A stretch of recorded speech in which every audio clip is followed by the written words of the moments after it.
Now it is my great pleasure to introduce Dr. Peter Kath, lawyer, member of the European Ayurveda Association, and a member and consultant to the Executive Board of the registered association Santulan Veda, dedicated to meditation, yoga, and Ayurveda. Please welcome. Dobrý den. Vážení hosté a přátelé, welcome. I feel honored to be able to speak here. Yes. What would Hippocrates say today? And what music has to do with it? Oh yeah, I have to switch myself, no?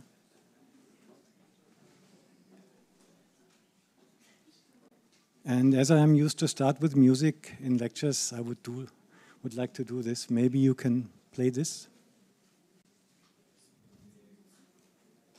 If it is not possible, there is an alternative also. Om Shri Sadgurave Namaha. Omkaram Bindu Sanyuktam Nityam Dhyayanti Yoginaha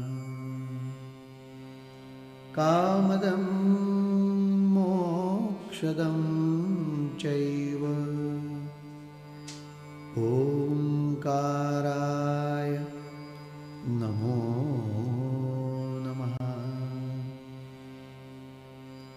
Gurur Brahma Gurur Vishnu Gurur Devo Maheshwara Guru Sakshat Parabrahma Tasmai Shri Gurave Namaha.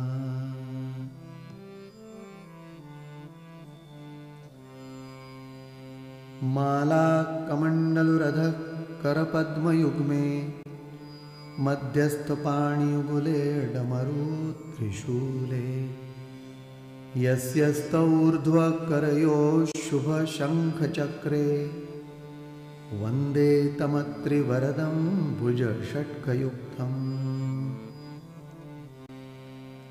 जितेन्द्रियगणाग्रणीरभिरतः परे ब्रह्मणि कलौ श्रुतिपथावने त्रितनयोऽवतीर्णस्वयम् करात्त सुकमण्डलु कुमतखण्डने दण्डभृत् पदप्रणतवत्सलो जयति वासुदेवो यति ॐ.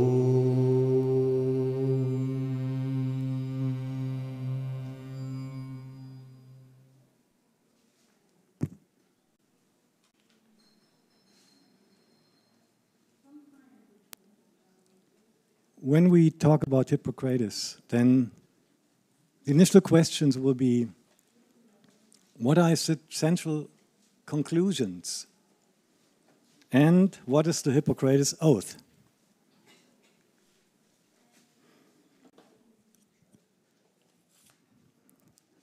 I have no knowledge of the Greek language, but physies nous sont itroi, I will try, and it's a holistic concept. And it especially says that the physique, the constitutions, are the doctors of diseases.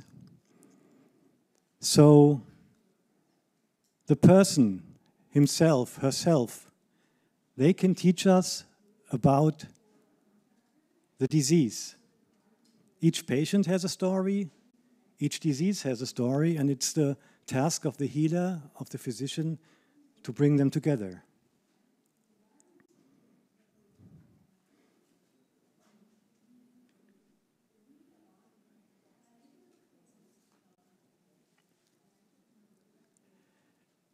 What is it about Hippocrates? One of his central messages that, as you can read here, human beings are indivisible, a unity of body, mind, and soul. And they're inseparably connected to their environment. This means we have a physical wholeness. We have no perspective of isolated consideration of organs, but rather the idea that the body is an interconnected system. That is the idea of holos in Greek, a holistic concept. Second, we have an environmental context. The climate, the water, and the habitat influence the health. They are directly connected. It means where we are living, the surrounding which we are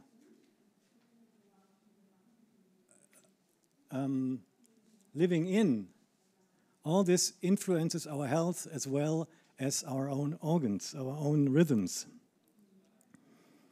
The third, uniqueness. Uniqueness means that each patient is unique in the constitution, and each patient requires individual treatment. I'm just saying what Hippocrates I have understood from his concepts. And fourth, the temporal dimension also. Temporal dimension means it matters at what time the treatment is made. Illness has phases and rhythms, and that is what the healer, what the physician has to understand. It matters if the operation takes place in the morning or if it takes place in the evening.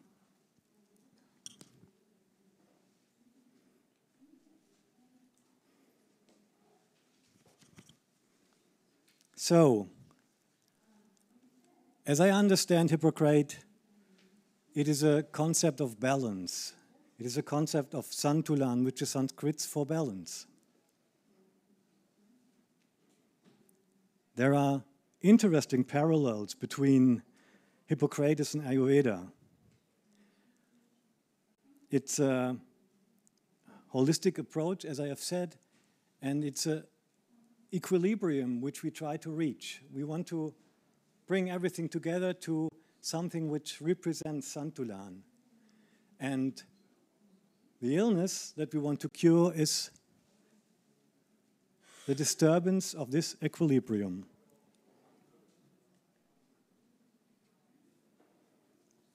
Okay, now some general ideas. And what does Hippocrates conclude from this? What does he want us? What did he want the physician to say? This Hippocratic oath is given for thousands of years, and the actual version of it comes from the Declaration of Geneva from 2017. It was recommended by the World Medical Association, and it is followed all over the world under several, I might say, under mostly all of medical systems. So doctors that enter their work, start to practice, at some point they will say something like this. I will go through those. The first one. I solemnly pledge to dedicate my life to the service of humanity. So, interesting. The receiver of healthcare is humanity as a whole. It is not only the individual, but when we treat one person, we treat the world, you might say. There are no boundaries. There are no boundaries of state. There are no boundaries of culture. And there are no boundaries of religion or even medical systems. In the center of our attention is the patient. The treatment of the patient. You might say it is a universal mission uniting under the shared banner of compassion. Next.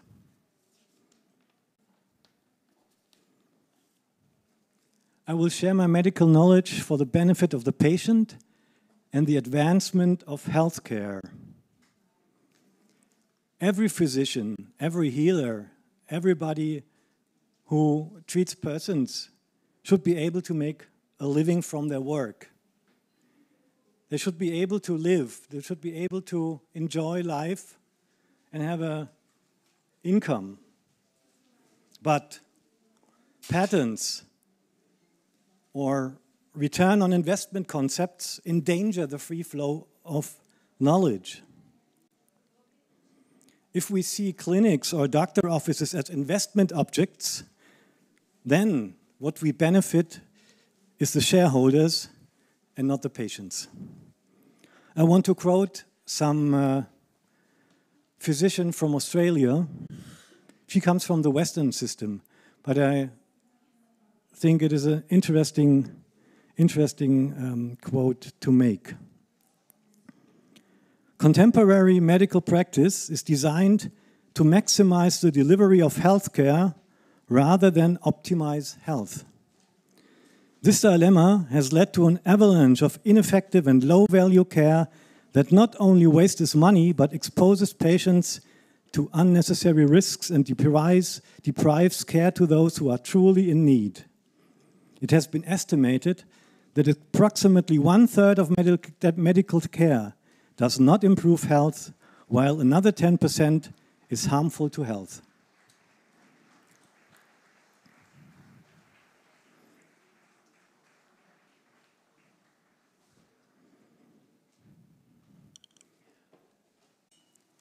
I will respect the autonomy and the dignity of my patient. I was in a lecture this morning, and he was talking about what the patients can tell us, and that the togetherness of patient and physician is essential to the healing. So, every patient is an expert of his disease. I feel about my health, and if the health is not in order, then I feel what happens to me. So in this way, I'm an expert of my personal ailment. And on the other side, patients also contribute with their data. They give their data. Every physician is writing down everything, no? And people who are treating, they profit from this information that is given. What are the symptoms? What is the care? And what are the results? So, yeah, there has been an amendment, a recommendation of an amendment to this pledge, which you can read here. Researchers and patients, and whose steps I walk. And as I said, I will treat my patients in an equal level partnership, and I will not be ashamed to say, I know not. If there are other colleagues, other people who can also contribute to the health of the patient, then I should ask them too.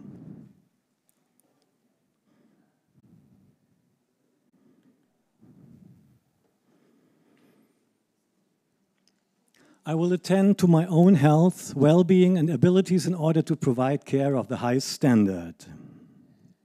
This is new. This was introduced in 2017. Before it was not in there.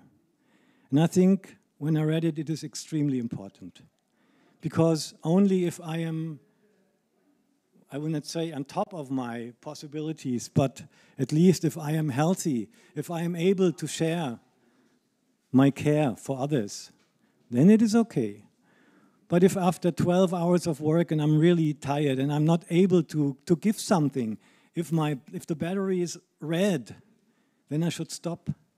And I should say, I would really like to help you, but I'm sorry. Please come tomorrow.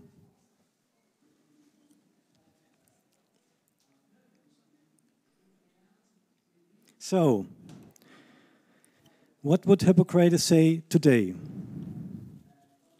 I think he would be taken aback by all the man-made borders, by drawing of artificial lines through individual undivided nature, and by one-sided preference for certain systems. And he would say, after 3,000 years, nothing has changed. Still, the lifestyle, the diet, and the natural remedies, they are still most important. They are most important and they are effective and they are ethical. They will profit to the whole of us. Lifestyle, and this means regularity and awareness. What am I doing? And am I doing it regular? And then prevention and treatment of body, mind, and soul. And if we're coming to soul, then now I'm walking the bridge to the music, because how do I reach the soul? I don't know how many of you have been yesterday in the evening at the concert. It was beautiful. I really enjoyed it. The music was wonderful. So,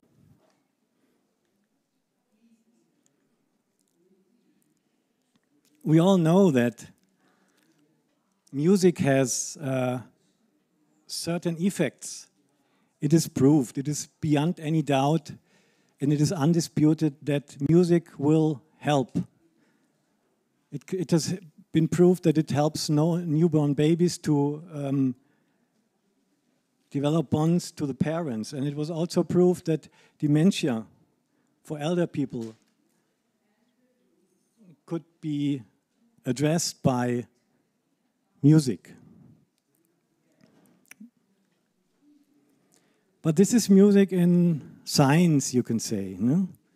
On the other hand, we all have our own experience with music. I've chosen these pictures because they should represent instruments. I don't know what this instrument is, ukulele or something, or this might be Veena, I don't know. No? But they are playing. And something which is more familiar to our Western people, to us, is the piano. But what is the most instrument that is most near to us? You know, it is our voice. You see the child singing. So, yeah. The music reaches everywhere. Everybody has his own connection to the music. If you think of a mother taking up the child and she will sing. When my son was 3 months old and I carried him around and I was singing. And I think it really helped him. The whole system is involved when we are singing. You can see this. It is nothing new for you. But if we realize that when we sing, what parts of our body are involved in this process of singing, then we will see what is possible. And Sanjay in the morning was telling about the Sanskrit as a computer language, as a program. If you're singing Sanskrit, when we listened in the beginning, this was Sanskrit, this sutra. No? It is like a program that can reach the soul. And it is like a program that can also reach certain organs. So the music can be designed in a way that certain organs are addressed and get the healing. So, if anybody wants to know something more about this concept of healing, which involves not only music, but others, yoga, and where you will find an explanation of how Sanskrit works, and where you found an explanation of how important the regular lifestyle is, then you can choose these books. Now,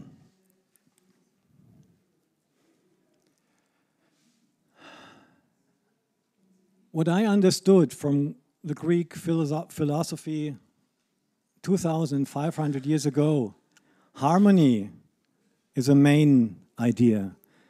And this harmony does not only talk about health, It also talks about music, it talks about philosophy, and it talks about nature. We are part of a complete system. And so harmony is a main pillar in medicine, and is also a main pillar in music. And yeah, health knows no boundaries, neither does music. Musicians who travel the world, if you ever have been part of a choir, you know what I'm talking about. Because this togetherness of music, this togetherness of singing, this togetherness of making music, and this togetherness of listening to music as we enjoyed yesterday is something that brings us together, which unites us. I think music is a universal model for cooperation. Bikuju. Thank you.